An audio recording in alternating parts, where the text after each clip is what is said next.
అందరికీ నమస్తే. బైబిల్లో చాలా విషయాలు లాజిక్ ఇలా పడతలేవు. అవి ఎట్లంటే ఈరోజు కొన్ని వచనాలు చదివి మీకు వినిపిస్తా. దయచేసి వీడియోని ఫస్ట్ నుండి లాస్ట్ వరకు చూడండి. అప్పుడే మీకు పూర్తిగా అర్థమవుతుంటుంది.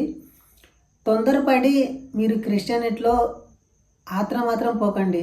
ఎవరైనా పాస్టర్లు వచ్చి మీకు చెప్తే మీరు వెంటనే మీ యొక్క మనసు మార్చుకొని, మీ హృదయాన్ని మార్చుకొని, యేసుక్రీస్తులో పోయి బాప్తిసం తీసుకొని పరిశన్ కాకుర్రి. నేను చెప్పేది ఏమిటంటే, మన హిందూ సోదరుల గురించే ఈ వీడియో చేస్తున్నా. ఎవరైతే క్రైస్తవులో పోయి మీరు కన్వర్ట్ అయినరో వాళ్ళకి రియాలిటీ ప్రజలకు చెప్తా. ఈరోజు ఒక వచనం చదివి, ఒక 2-3 వచనాలు చదివి, మోషే ఒక జీవితం, ఒక చరిత్ర, అతన్ని ఎసంటోడు.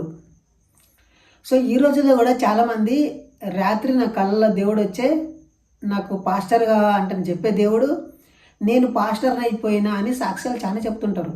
నేను భయంకరమైన వ్యభిచారిని, భయంకరమైన తాగుబోతుని, దేవుడు నన్ను మార్చుకున్నాడు అని అంటారు.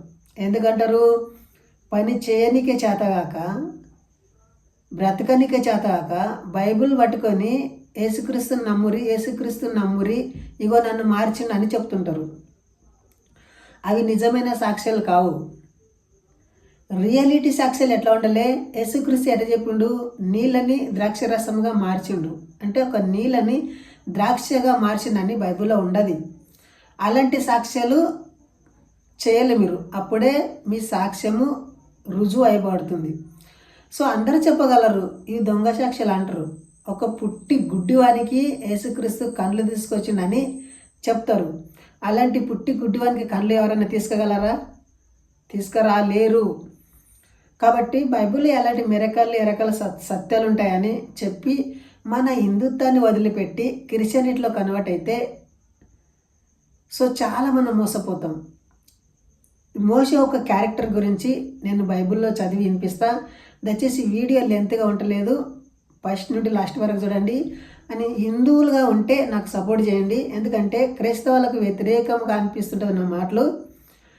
వాళ్ళు నన్ను లైక్ చేయడం కానీ, సబ్స్క్రైబ్ చేయడం కానీ వాళ్ళు ఏం చేయరు.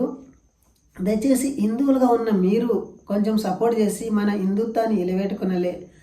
ప్రపంచం అంతా క్రిస్టియానిటీ దేశం అయిపోతే మన హిందుత్వానికి చోట ఎక్కడ ఉంటుంది?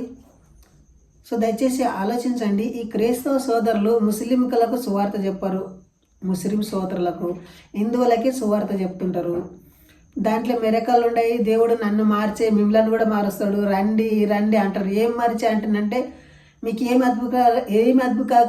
అద్భుత కార్యములు చేసిండంటే, నేను తాగుబోతుంటే ఇప్పుడు నేను తాగకుండా అయినా, నాకు పైసలు బాగా వచ్చే, నాకు పని బాగా దొరికే, దరిద్రత తొలగిపోయే, ఇవన్నీ చెప్తుంటారు. ఇవన్నీ నువ్వు రియాలిటీగా నువ్వు పని చేయి, ఇవన్నీ ఆటోమేటిక్గా మనకు వస్తూ ఉంటాయి. ఇలాంటి సాక్ష్యాలు కాకుండా మెయిన్ మత మార్పిడి చేస్తూ ఉంటారు. దయచేసి టైం కాకుండా నేను వాక్యంలోనికి పోయి చదివి వినిపిస్తా. నిర్గమకాండము 2వ అధ్యాయము 11వ వచనం. ఆ దినములలో మోసే పెద్దవాడై తన జనుల యొద్దకు పోయి వారి భారములను చూచెను. ఇక్కడ ఏం జరిగిందంటే, మోషే అనేటి క్యారెక్టర్, మోషే అనేటి వ్యక్తి ఏం జరిగిందంటే, మొత్తం బైబిల్కి కారకుడు మోషే. ఫస్ట్ రాసినటువంటి గ్రంథము మోషే. ఇది తనను తానే రాసుకుంటున్నాడు అన్నమాట. ఇది రాసిన అతను కూడా మోసేనంట. ఏవైతే ఇవి నేను చదువుతున్నా కదా, తనను గురించి తానే రాసుకుంటున్నాడు. ఏమంటున్నాడు? ఆ దినములలో మోసే పెద్దవాడై తన జనుల యొద్దకు పోయి వారి భారమును చూచెను. అప్పుడు తన జనులలో ఒక హెబ్రేయుని, ఒక ఐగుప్తుని కొట్టగా చూచెను. ఇక్కడ ఏం జరిగిందంట? ఐగుప్తియుడు హెబ్రేయులని కొట్టుతున్నాడు, కొట్టి పనిచేపిస్తున్నాడు. అది ఇతను చూసి అది ఓర్వలేక హఠాత్తుగా అతను అక్కడ ఇక్కడ చూసి చంపేసిండు. దయచేసి మోషేకు అధికారం ఉండదు, అక్కడ మహారాజు అనుగ్రహం ఉండదు. మహారాణిలాగా చూసుకుంటున్నారు, మహారాజులాగా చూసుకుంటున్నారు. వాళ్ళని ఒప్పచెప్పాలి కదా. తప్పు ఎవరిదో ఒప్పు ఎవరిదో విచారణ చేయరే, తొందరపాటున అలాంటి నిర్ణయం చేరదంట. అతను ఏం చేసిండు? ఇక్కడ చూసిండు, ఎవరు లేరు అనుకున్నాడు. చాకుతోటేసి పొడిచి చంపేసి ఉసుకలో పూడ్చేసిండు. సో దయచేసి చాలామంది కూడా ఈరోజు ఎటు చూడకొచ్చిండ్రు, వెనకకు ముందరికి ఏం చూడకొచ్చిండ్రు. ఎవరైనా బైబిల్ వాక్యం చెప్పందడే వెంటనే కన్వర్ట్ అవుతున్నారు. దయచేసి అలాంటి విషయాలు మీరు చేయకండి. సో మోసే ఏం చేసిండు, ఒక మనిషిని అన్యాయంగా చంపేసి ఆ తర్వాత ఏం చేసిండు, అక్కడ లేకుండా మిద్యానికి పారిపోయిండు. సో దయచేసి ఆలోచించండి. ఒకసారి ఏమైందంటే, ఒక అన్నదమ్ములు ఇద్దరు ఉంటే ఆమె ఏం చెప్పిందంటే, మీ తమ్ముడు ఇట్లా నన్ను అనరాని మాట్లాడే, నన్ను చాలా తిట్టే అంటనని చెప్పిందంట. ఎవరు? భర్తకు. సో భర్త తన భార్య మాటలు విని తమ్ముడు వచ్చిందటువే అతను అడిగిలేడంట, ఏమై తమ్మి ఇట్లా అన్నావు, మళ్ళా నా భార్యకు మీ వదినకి ఇట్లేని కన్నావు అంట నన్ను కూడా అడిగిలేడంట. అడగకుండానే కొడవలు తీసుకొని వేసి తలపండేసి నరికేసిందంటుంది, తమ్మింది. సో ఇంత తొందరపాటు వలన ఇది రియల్గా జరిగింది.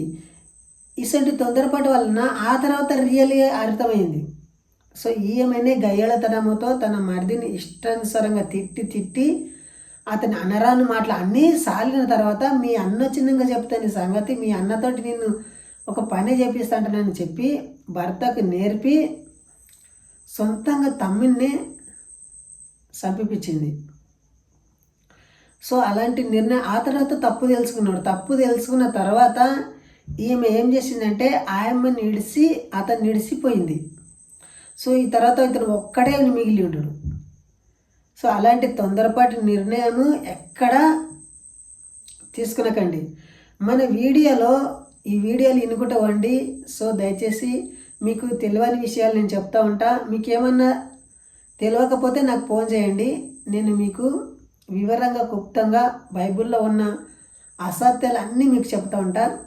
సో బైబిల్లో నేను చెప్పేది ఏమిటంటే, ముఖ్యంగా సాటి మనిషిని ఒక సోదరుని భావంతో జీవిస్తలేదు, హిందుత్వానికి వ్యతిరేకంగా ఉంటుంది. అంతేకాకుండా దీంట్లో ఏమి మెరకలు కూడా లేకుంటాయి. సో ఇంతవరకు ఈ వీడియో చేసినందుకు జై హింద్, వందే మాతరం.